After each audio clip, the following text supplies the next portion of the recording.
Jean-François Riffaut. Bonsoir. Vous êtes le directeur général d'Action contre la faim. Votre ONG est présente en Afghanistan. Vous avez annoncé la suspension des activités d'Action contre la faim. Et puis, une dizaine de jours plus tard, France Info titrait « Action contre la faim va reprendre ses activités encouragées par les talibans ».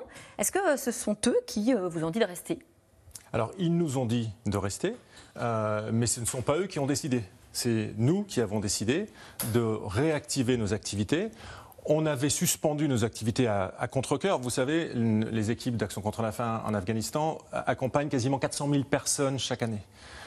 Donc quand on voit que la situation se dégrade à un niveau tel que nos équipes courraient des risques insupportables, il nous arrive de décider de suspendre. C'est ce que nous avons fait autour du 15 août. Et vous avez changé d'avis ? Et on n'a pas changé d'avis. La situation a confirmé, a évolué. En tout cas, ne s'est pas dégradée de la manière dont on craignait.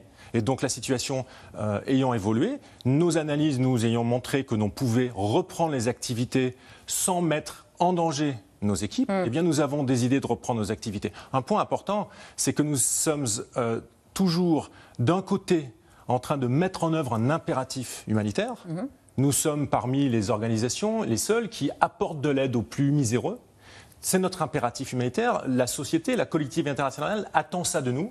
Mais en même temps, nous avons une responsabilité vis-à-vis de nos personnels, de nos équipes sur place. Mais alors justement, est-ce qu'on peut faire confiance aux talibans ? Nous sommes des opérationnels. On agit sur le terrain. Et donc nous, aujourd'hui, au jour le jour, nous savons mesurer concrètement dans les villes dans lesquelles nous intervenons, dans les 5 provinces dans lesquelles nous intervenons, si les conditions de sécurité pour que nos équipes afghanes travaillent sont respectées. Comment vous faites justement ? Vous négociez directement avec eux ? On discute avec les autorités. Comment ça se passe ? On discute, comme toute ONG. Nous discutons avec les autorités en Afghanistan, au Nigeria, en Syrie, en Irak, ailleurs. Nous discutons avec les autorités. C'est une double condition.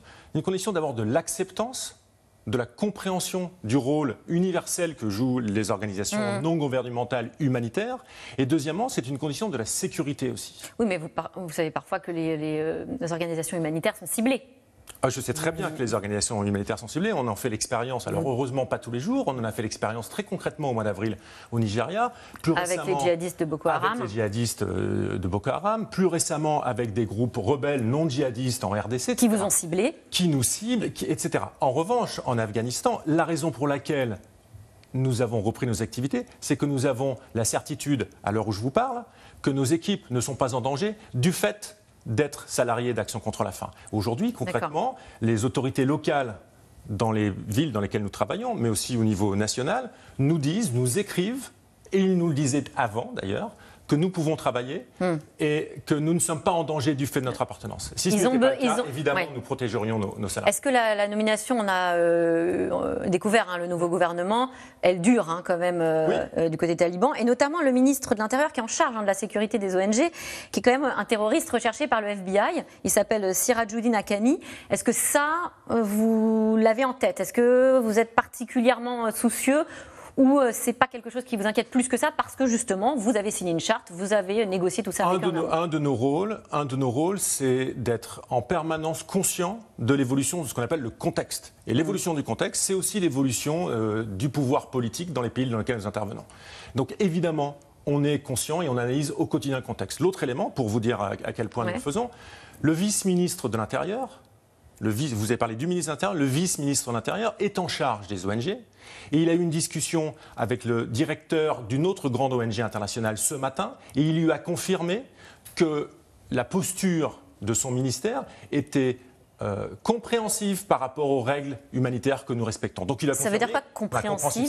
C'est moi qui le formule comme ça. Il a dit, vous pouvez continuer à travailler, nous respecterons les règles humanitaires. Donc vous ne serez pas ciblé. Pour l'instant, on vous laissera travailler. À chaque jour, pardonnez-moi, suffit sa peine. Bien sûr. Et vous savez, vous avez des femmes parmi vos bénévoles, elles peuvent travailler librement. Ils ne sont pas des bénévoles, ils sont salariés. Vos salariés ? Il y a 340 salariés afghans et afghanes d'Action contre la faim en Afghanistan. Oui, il y a plus on précise juste, il n'y a plus d'humanitaires français sur place. Il y avait peu d'humanitaires français.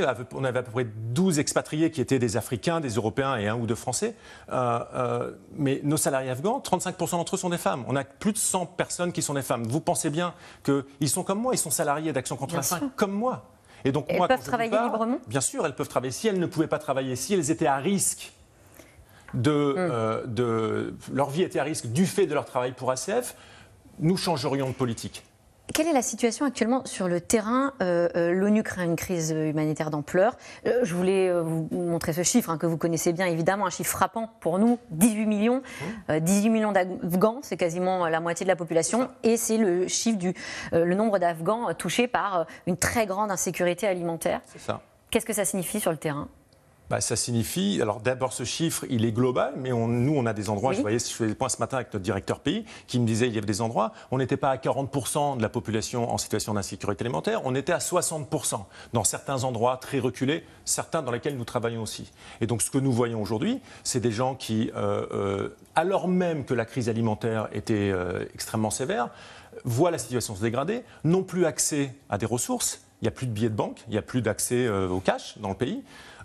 Donc il n'y a plus d'accès à la capacité d'acheter des semences, par exemple, pour les paysans, qui en plus n'ont plus d'accès aux situations, aux activités sanitaires et de santé. Aujourd'hui, le système sanitaire est quasiment tenu à bout de bras par une poignée d'acteurs humanitaires dont nous faisons partie et par des acteurs des Nations Unies. En fait, les talibans ont besoin de votre présence pour continuer à soutenir leur population. Les gens ont besoin, les personnes, les Afghans, 38 millions d'Afghans, alors pas 100% d'entre eux, mais au moins 50% d'entre eux ont besoin d'aide humanitaire aujourd'hui. Le rôle d'une organisation internationale non gouvernementale humanitaire comme la nôtre, c'est de regarder les personnes avant de regarder les régimes politiques. Vous leur apportez de la nourriture, des soins. Nous nous occupons des enfants sévèrement malnutris. On a réouvert... Un sur deux, c'est ça, j'avais ces chiffres-là. Un enfant sur deux de moins de 5 ans en Afghanistan est en situation de malnutrition. Nous avons réouvert la semaine dernière à Daïkoundi notre centre de traitement thérapeutique pour les enfants. Dans les quelques heures d'ouverture, c'était jeudi dernier je crois, nous avons diagnostiqué 10 enfants de moins de 5 ans en situation de malnutrition. Donc c'est des enfants qui, si on ne les traite pas, vont mourir.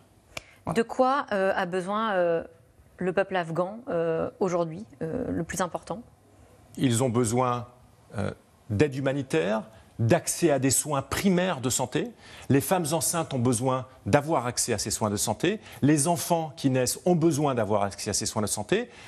Les personnes ont aussi besoin de soutien psychologique. Nous avons des activités très importantes. C'est un pays qui vient de connaître 40 ans de guerre, qui vit dans les conditions que vous connaissez. Et donc ne méjugeons pas le drame psychologique que c'est aussi pour ces personnes. Et ils ont besoin également que l'ensemble du système sanitaire et social se remette en place. C'est une des contributions qui fait partie de nos devoirs, à nous humanitaires.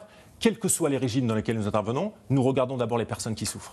Eh bien, merci Jean-François Riffaut. Et on pourra évidemment suivre avec attention cette réunion exceptionnelle qu'organise l'ONU, justement, lundi sur l'aide humanitaire. Merci à vous. Merci beaucoup. Tout de suite, c'est dans l'air avec Caroline Roux. Et moi, je vous dis à demain. Bonne émission.